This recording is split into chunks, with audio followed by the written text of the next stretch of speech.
화제가 됐던 질문이에요, 이게.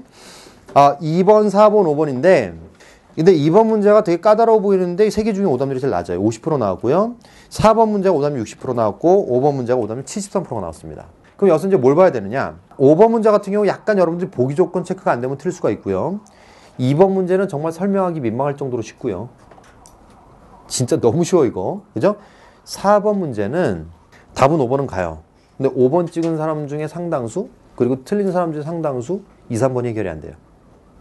여기 포인트일 겁니다. 그죠? 그러면 이걸 왜 마지막 시간에 하느냐? 마지막 시간에 해야 돼. 왜냐? 2, 3번이 아주 단순하거든. 2, 3번이 아주 단순하다는 이 말을 이제는 너네는 알아들을 수 있거든. 첫 시간에 하지 않습니다. 첫 시간에 하게 되면 많은 사람들의 관심을 끌고 학생을 끌어모을 수는 있으나 못 알아들어요. 결론이 어떻게 나냐면 국어가 참 어렵구나 이렇게 나는 거야. 하지만 여러분과 나의 목적은 뭐냐면 이 지문도 그렇게 별게 아니었구나. 원칙대로 냈구나. 원칙대로 하니까 쉽구나. 이 결론이 나와야 되거든요. 그래서 마지막 시간에 하는 거예요. 첫 번째 단락. 그죠? 고전역학이라는 데에서는 뭐예요? 고전역학이라는 데에서는 어떤 초기 상태를 알면 예측을 할 수도 있고 상호 베타적 상태가 공존할 수 없다 그랬죠. 근데 양자역학은 뭐라 했어요? 그죠? 놀라운 얘기죠? 양자역학에서는 우리가 미시세계에서는 그제? 상호 베타적 상태가 공존한다는 겁니다. 상호 베타라는 게 원래 공존이 안 된다는 얘기 아니야? 그지? 그러니까 되게 궁금할 수밖에 없어. 아니 미세계가 상호 베타 상태가 공존한다는 게 무슨 말이야? 이해가 안 가죠? 그죠? 자 봅시다. 그 다음 달라. 미시세계에서 상호 베타 상태 공존을 이해하기 위해서 어이구야 이해시켜준대. 고마워라. 그죠? 이제 기대를 잔뜩 합시다 우리. 자 거시세계에서 회전하고 있는 반지름 5cm팽이다. 거시세계에서 저 설명 먼저 해주는군요. 시계 방향 또는 반시계 방향이다. 팽이의 회전 방향은 관찰하기 전에 이미 정해져 있으며 관찰을 통해 알게 되는 것뿐이다. 당연한 상식적인 얘기. 어려울 거 없죠. 그죠? 이와 달리 미세계 나다. 초집중합시다. 나다. 그죠? 관심사예요. 전자만큼 작은 팽이 하나가 회전하고 있다고 상상해보자. 상상해보죠. 머릿속으로 떠올려봅시다. 이 팽이 회전 방향은 시계 방향과 반시계 방향 두 상태가 공존하고 있다. 하나의 팽이에 공존하고 있는 두 상태는 관찰을 통해서 한 가지 회전 방향으로 결정된다. 두 개의 방향 중 어떤 쪽이 결정될지 관찰하기 전에는 알 수가 없다. 그죠? 거시세가 달리 이쪽으로 봐. 양자역학이 지배하는 미시세계에서는 우리가 관찰하기 이전에는 상호 베타적 상태가 공존하는 것이다. 이해 갔어요? 어떻게 이해가 가요 이게? 이거 설명 어떻게 했는지 알아? 이거다? 미시세계에서는 상호 베타적 상태가 공존해. 그죠? 그래서 우리가 이해한 거야. 이해시켜줄게 해. 그러면서 자 팽이를 생각해봐. 팽이를. 이 전자팽이를 봐봐. 전자팽이는 상호 베타적 상태가 공존해. 뭐야? 그거 봐. 양자역학에서는 상호 베타적 상태가 공존해. 뭔 소리야 이게. 똑같은 소리 3번 하고 있잖아요. 뭐라는 거야 도대체. 잘 봐. 근데 이 패턴 우리가 이미 알고 있지. 반복을 통한 강조죠. 기억나니? 기억나? 콘크리트가 그죠? 콘크리트가 압축력에는 괜찮은데 인장력이 약해. 그래서 뭐라래? 압축 강도가 인장 강도보다 세지. 그래서 압축을 가해서 이게 변하고 어쩌고 저쩌고 인장을 변해서 어쩌고 저쩌고 인장 하여간 약해. 이런 얘기하고요. 그죠? 그 다음 뭐라래요? 철근은 말이야. 인장력이 강해. 그래서 인장력이 약한 그러니까 인장력이 왜 약한지 모르겠는데 가기는 되는 거야. 인장이요. 그죠? 철근 콘크리트 얘기한다면 나중에 또 뭐라래요? 그 다음 달락에서 또 이 철근 콘크리트 인장력을 프리스트레스 콘크리트 이렇게 나간다는 얘기죠. 또 있어요. 이런 것도 있어요. 야야 이 경제에서 오버슈팅은 큰일 나는 거거든. 오버슈팅 무서운 거야. 물가 경직성 때문에 생기는 거. 그건 이제 우리가 왜 물가는 왜 생겨요? 그러니까 물가 경직성 때문에 생기는 오버슈팅 말이지. 그지? 이거는 단계와 장계가 있는데 장계는 어떻고 단계는 물가 경직성 때문에 또 오버슈팅이 생겨. 그러니까 단계는 물가가 환율보다 뭔가 차이가 있는데 물가 경직적이야 하여간. 계속 똑같은 얘기 계속해요. 그러니까 왜 그런지는 모르겠는데 각인은 된다는 얘기죠. 잘 보세요. 이 정보를 갖다가 여러분한테 각인시키는 방법 2가지가 있어요. 첫 번째는 이거야. 과학적으로 설명해 주는 거야. 왜 상호 베타적 상태가 공존하느냐? 왜 확정할 수 없느냐? 이런 얘기를 해주는 거죠. 가령 이런 얘기죠. 그죠? 미세계의 전자 같은 건 뭐야? 너무 작기 때문에 위치 정확도와 운동량의 정확도가 양립이 안 된다는 거죠. 위치 정확도를 높이게 되면 운동량 정확도 떨어지고 운동량 정확도 높이면 위치 정확도 떨어져요. 그죠? 그래서 확정할 수가 없다는 얘기예요. 둘을 다 충족시킬 수가 없기 때문에 이게 바로 뭐야? 양자역학의 불확정성 원리다라고 얘기하는 겁니다. 그죠? 그래서 이런 얘기를 막 이어서 하는 거죠. 그렇게 설명한 방법이 있었어요. 2012학년도 수능 문제입니다, 이게. 양자역학을 똑같이 다루고 있지만 그렇게 설명하는 방법이 있고 이렇게 언어적으로 강조하는 방법이 있어요. 쌤이 봤을 때 이거 트렌드입니다. 이거 트렌드예요. 그죠? 요 방법 그대로 오버슈팅으로 나왔잖아요. 내가 아까 말한 그 과학적으로 설명하는 건 뭘 낸 거야? 자, 양자역학이랑 옷을 입고 있지만은 본질은 달라요, 두 개가. 그죠? 2012학년도 수능은 뭐였어요? 상관관계를 낸 거고요. 거기다 양자역학이 옷만 입힌 거고요. 그죠? 이거는 반복과 강조를 낸 겁니다. 둘은 완전히 다른 지문이에요. 되게 쉽죠? 이 지문 어때요? 두 번째 단락까지 이 한마디밖에 안 했어요. 이 끝입니다. 그럼 나중에 아인슈타인 그거 붙여놓은 거지 뭐. 그지? 그거밖에 안 됩니다. 이것도 있어요. 그 다음 단락에 뭐? 양자 컴퓨터죠. 뭐라고 돼 있어? 두 번째 줄에. 실제로 이거 구현된다 이 말이죠. 그럼 끝이에요. 그럼 끝이에요. 과학기술 지문이 아니었어요, 이게. 그냥 과학적인 거 얘기하고 얘 하나만 든 거예요. 그러고 끝났습니다. 자, 이게 첫 번째 관문이었어요. 이 부분을 아주 쉽게 넘어가는 거. 이 부분에서 뻘짓 안 하기. 근데 이 양자역학이라는 어떤 지문을 풀고, 그지? 이런 지문을 풀고 막 외워서 푸는 애들 어떻게 했겠어? 여기서 굉장히 딜레이가 됐겠지. 기억에 의존해서 풀다가. 심지어 어떤 것도 있는지 아니? 어디선가 이런 지문을 풀어봤을지도 몰라. 양자 컴퓨터의 원리가 나온 지문을 막 풀었을지도 모르지. 그지? 그러니까 이제 이건 안 떠오르지. 외워줄 수가 없죠. 아주 복잡할 수가 있으니까. 그죠? 그건 쫄아요. 양자 컴퓨터 내는 거 아니야? 이러죠. 그래서 문제를 막 찾아보죠. 2번 문제가 어떻게 돼 있어? 양자 컴퓨터가 있거든. 큰일 났다. 기억 안 나는데. 이러고 풀게 되면은 전혀 접근이 안 되는 거. 왜? 뭐가 가리고 있거든, 내 눈을. 평가원 출제위원이 얼마나 애들을 관망을 했을까? 그지? 딱 내놓고. 이거죠? 야, 얘네 양자역학 나오면 과학으로 해. 그지? 약간 이거지. 그 후라이팬에다 여러 올려놓은 거예요. 올려놓고 불을 살짝 올렸어. 그러니까 애들 뜨거워! 그래서 막 춤을 막 춰. 막 추고 막 볶아지고 막 튀겨지고 막 이래. 그럼 이제 하는 거죠. 얼마나 신나요? 알아서 볶아지니까. 이런 얘기죠. 그렇게 반응할 필요가 없다는 얘기야. EBS에 만약에 양자역학에 대한 원리가 나왔다? 이거랑 다른 지문일 가능성이 높아. 그래서 내가 얘기하는 거야.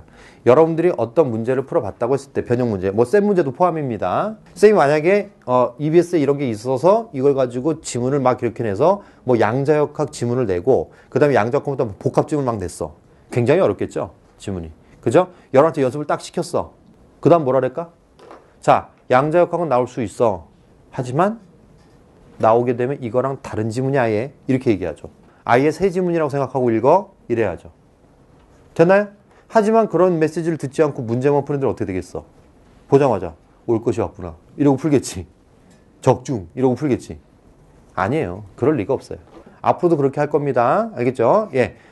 이 내용까지 적중이 될 수 없고요. 패턴까지 적중이 될 수는 없죠. 당연히. 그지? 여러분들은 매번 볼 때마다 새로운 지문이라고 생각하고 풀어야 돼. 이건 아예 다른 지문이야. 그리고 엄청 쉬운 지문이에요. 자, 두 번째 관문으로 갑시다. 자, 이제 논리학이 나옵니다. 4단락이죠. 고전 논리에서 뭐야? 참과 거짓의 이치 논리죠. 그죠? 근데 프리스트가 뭐라 했어요? 동그라미 치세요. 프리스트. 그죠? 참도 있고 거짓도 있고 참인 동시에 거짓도 있다. 당연히 우린 여기에 걸리지. 무슨 말이야 이게. 어떻게 참인 동시에 거짓일 수가 있어요. 그죠? 봅시다. 이를 설명하기 위해 설명해 준대요. 그는 거짓말쟁이 문장 동그라미 쳐보세요. 새로운 차원의 언어다. 그죠? 더 말할 필요 없죠. 그냥 새로 보는 거라고 생각해야 돼. 알겠지? 자꾸 논리로 들어가면 안 돼. 자신이 배운 논리학 지식. 그게 정확한가? 정확하다고 확신할 수 있어요? 쌤 개념은 다 교과서에 있는 거죠. 맞아요. 교과서가 맞아요. 왜요? 교과서는 교육부에서 인증해 준 거예요. 평가원도 그걸 인증하고 있어요. 그죠? 교육부에서 인증한 바대로 내는 거예요. 그러니까 거기 있는 지식들은 다 검증된 지식이에요.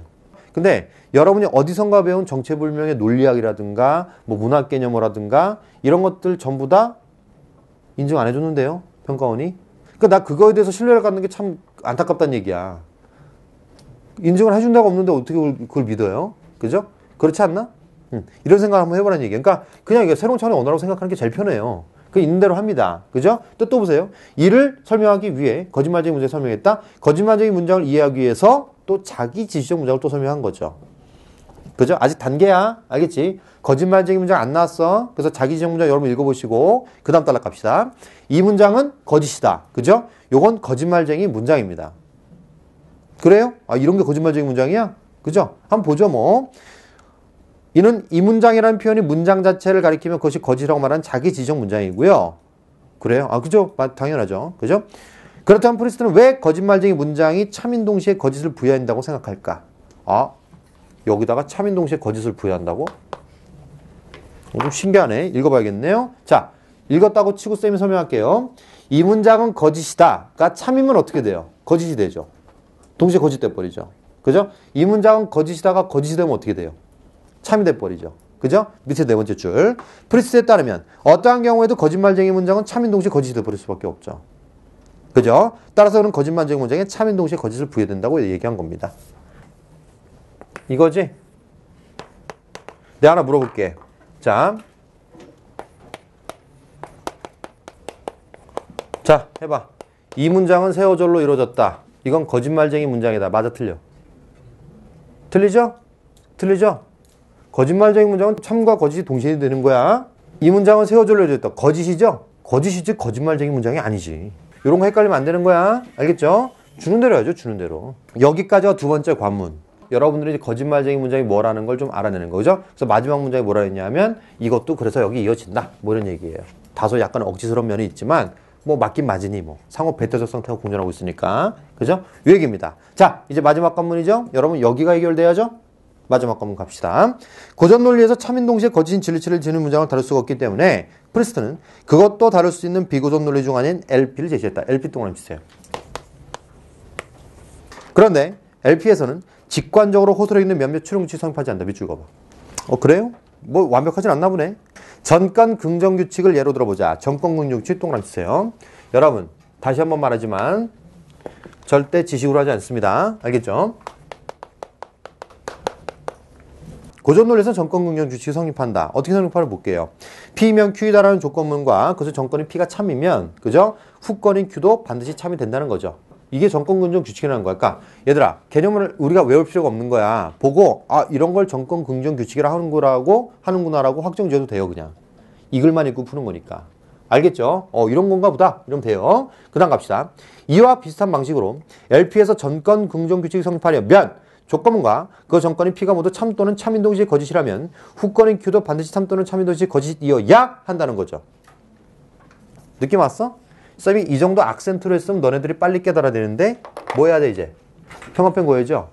전권 긍정 규칙이 성립하기 위해서는 이렇게 되어야 한다는 거죠. 그죠? 자, A라고 합시다.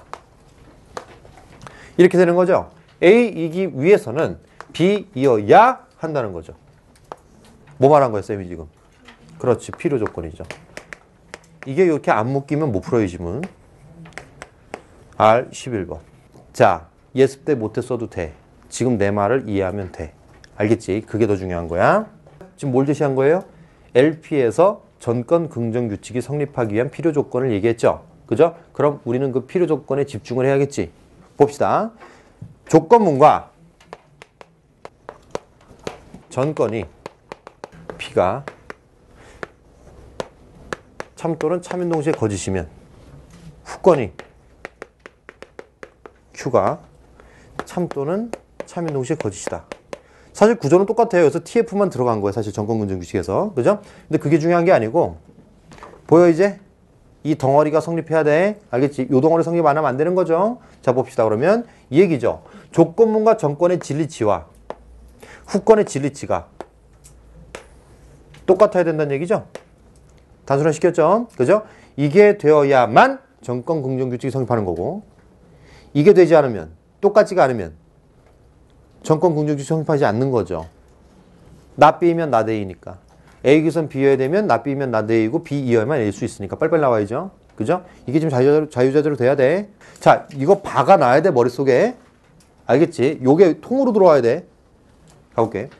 그러나 LP에서 조건문의 전권은 참인 동시에 거짓이고 후권은 거짓인 경우 조건문과 전권은 모두 참인 동시에 거짓이지만 후권은 거짓이 된다. 이게 무슨 말이야? 한 번 더. 자, 봐봐. 조건문과 전권은 모두 참인 동시에 거짓이지만 후권은 거짓이 된다. 이게 무슨 말이냐고. 얘네들의 진리치가 다르다. 이게 뭔 말이냐고. 그렇지. 이게 무슨 말이야. 얘는 not B라는 얘기죠. 납비가 될 때가 있다. 이거예요. 그 문장이 왜 그렇게 되는지 몰라요, 여러분. 그죠? 왜 그런지 알아? 그 앞에 문장, 뒷문장 우리가 생각할 필요가 없어. 왜? 우리는 LP가 어떻게 생겼는지 몰라. 모른다고. 이 말만 하고 싶은 거야, 그냥. 뭐야? A에게서는 B에 된다. 이 조건이 무조건 돼야 돼. 하지만 이런 경우도 있지 않느냐? 하고 싶은 말이 뭐야? that A다. 전권 긍정 규칙이 성립하지 않는다는 이 말을 하고 싶은 거예요, 여러분. 아주 단순한 문제였죠? 그죠? 그 다음 문장 보세요. 뭐라고 돼 있어요? 비록 전권 긍정 규칙이 성립하지 않지만 이 말이지? 이 한마디 하고 싶은 거야. 얘들아, 이 단락은 굉장히 어려워 보이지만 아주 단순한 한마디만 하고 있어요. 뭐야? 이 단락을 요약하면 어떻게 돼? LP에서는 전권 긍정 규칙이 성립하지 않는다라는 말이고 그게 96페이지로 와보세요. 맨 밑에 보세요. 밑줄 그어놨지? 뭐라고 돼 있어? LP에서는 직관적으로 호소력 있는 몇몇 규칙, 가령 전권 긍정 규칙 같은 게 성립하지 않아요. 이러니 뭐다? 완벽하지 않다는 거죠. 하지만 어떻다는 거야? 마지막 줄에 보세요. 마지막 문장. 나름의 의의가 있다는 거예요. 아주 세련되게 설명을 했죠? 그죠? 이 얘기입니다. 이거 봐봐. 이건 필요 조건 없어 아예 이해를 못해요. 아예 접근 자체가 차단돼 있어요. 그죠? 이게 수능에 나왔다면 다 박살났겠죠. 그렇기 때문에 이거는 쌤 생각에는 올해쯤 예상이 된다. 이런 얘기예요. 몇 번 더 내고 그죠? 준비가 됐다고 봤을 때 한 번 가지고 부족하니까. 간단하죠? 그죠? 이 덩어리 봐야 돼. 알겠죠? 예, 가볼게요 여러분. 자, 4번. 4번에 5번이 답이라는 건 너무 당연하지? 그지? 뭐 양립이 안 되는 거 고전 논리에서는. 2번, 3번 해볼게. 1번은 각자 하세요. 1번은 글자로 써 있습니다. 알겠죠? 2번, 3번. LP에서 잘 봐. L과 조건문과 P 정건이 참인동시에 거짓이면 Q도 반드시 똑같다. 반드시 같은 진리치다. 이 말이죠. 그죠? 그 다음에 LP에서 조건문과 P가 참 또는 참인동시에 거짓이면 Q도 반드시 같은 진리치다. 여기 보세요. 뭔 말이야? 이거지. 반드시 B다. LP에서는 반드시 B가 된다. 이 말이죠. 너무 쉽게 냈죠? 그죠? 뭐 거의 바꾸지도 않고 냈어요. 그죠? 그냥 덩어리로 뚝 낸 거예요. 근데 애들이 뭐 한 거야? 막 문장 해집어갖고 막 이짓저짓 한 거예요. 그러니까 봐봐. 이 본질을 모르게 되면 이게 휘둘리게 돼 있다고. 아무리 열심히 읽고 아무리 그 성실한 태도를 가져도 이건 여러분 이거 안 돼 있으면 안 돼요. 됐나요? 자, 2, 3번 내용이 뭐야? LP에서는 반드시 B가 된다 이 말이지. 된대 안 된대? 안 될 때도 있다 라고 했으니까 2, 3번 틀렸죠. 바로 판단이 되는 아주 쉬운 선지였다 이 말입니다. 그럼 여러분들이 5번을 좀 더 자신감 있게 찍을 수가 있겠죠. 됐냐? 자, 5번 갑니다. 5번은 쌤이 풀어주지 않을 거예요. 자, 내가 요 몇 가지만 얘기해 줄 거야. 알겠지? 이 틀린 사람들은 이 점을 바탕으로 한 번 더 생각하면 실력이 상승한다. 자, 봅시다. A는 고전 논리 받아들이고요. B는 LP를 받아들이기도 하고 양자역학에서 상호 배타적 상태의 공존을 얘기해요. 자, 양자역학에서 하는 얘기가 뭐야? 아까 각인됐잖아. 미시세계에서는 상호 배타적 상태가 공존한다는 얘기죠. 기역과 니은을 보세요. 전자 이, 디귿과 리를 보세요. 반지름 5cm 팽이지. 조금 더 가볼까? 반지름 5cm 팽이는 뭐야? 그죠? 거시세계죠. 얘랑 똑같죠? 그냥 거시세계죠. 전자는요? 미세계죠. 됐어. 여기까지만 얘기해 줄 거야. 틀린 사람들 쓰세요. 보기를 읽자. 보기를 독해를 안 하니까 생기는 문제다. 알겠죠? 그럼 선지들이 다 이해가 갈 거예요. 그렇게 어려워할 선지는 아니었다. 알겠지? 예, 절대평가원이 여러분 어렵게 안 냅니다. 너네 괴롭히지 않아요. 2번 가볼까요? 설명하기 민망할 정도로 쉬운 문제. 가보자. 양자 컴퓨터 동그라미. 여러 개의 이진수들을 단 한 번에 처리함으로써 단 한 번에 처리한대요. 일반 컴퓨터 동그라미. 훨씬 빠르다. 두 번째 단락. n자리 이진수를 나타내기 위해서는 n비트가 필요하고 n자리 이진수는 모두 2의 n승계 존재한다. 그죠? 일종의 공식이죠? 볼게요. 일반 컴퓨터는 한 개의 비트에 0과 1 중 하나만 담을 수 있기 때문에 두 자리 이진수는 00, 10, 01, 10, 2의 2승이죠? 2비트니까 2의 2승이니까 4개가 나온 거야. 4번에 걸쳐서 처리하죠. 그러니까 일반 컴퓨터 4번이야. 그죠? 2의 n번이죠. 그럼 이렇게 따지면 2의 n승번이죠. 2의 n승번. 하지만 공전의 원리를 이용하는 양자 컴퓨터는 동그라미 0과 1을 하나의 비트 동시에 담아 정보를 처리할 수 있기 때문에 단 한 번에 처리가 가능하다는 얘기입니다. 가볼까 이제? 1번 문제 각자 하세요. 그죠? 이건 말이 잘못된 거야. 2번과 5번만 붙게. 나머지 너랑 풀어봐야 돼. 2번 3비트를 사용하여 세 자리 이진수를 모두 처리하려고 할 때 일반 컴퓨터 몇 번? 2의 3승번을 처리해야죠. 8번이죠. 양자 컴퓨터는요? 단 한 번에. 됐지? 몇 배? 8배. 그죠? 5번 가볼게. 3비트 양자 컴퓨터가 3자리 이준수를 모두 처리하는 속도. 6비트 양자 컴퓨터가 6자리 이준수를 모두 처리하는 속도. 양자 컴퓨터가 3자리 이준수를 모두 처리하는 속도. 어떻게 해요? 단 한 번에. 6자리는요? 단 한 번에. 이게 문제야, 이게? 뭐야, 이거? 같죠? 아니, 하등의 계산이 필요 없잖아요, 이거. 너무 쉬운 문제잖아요. 그죠? 기술의 문제가 아니라니까, 이거. 됐지? 그럼 3, 4번 할 수 있죠? 예, 이거 안 해줍니다, 이거. 알겠죠? 스스로 해봐야 돼. 그리고, 3번 문제도 스스로 하셔야 돼요. 이거 스스로 답내야 됩니다. 해설지 바로 가지 말고 본인이 생각해서 해설지랑 그냥 비교해봐. 알겠지?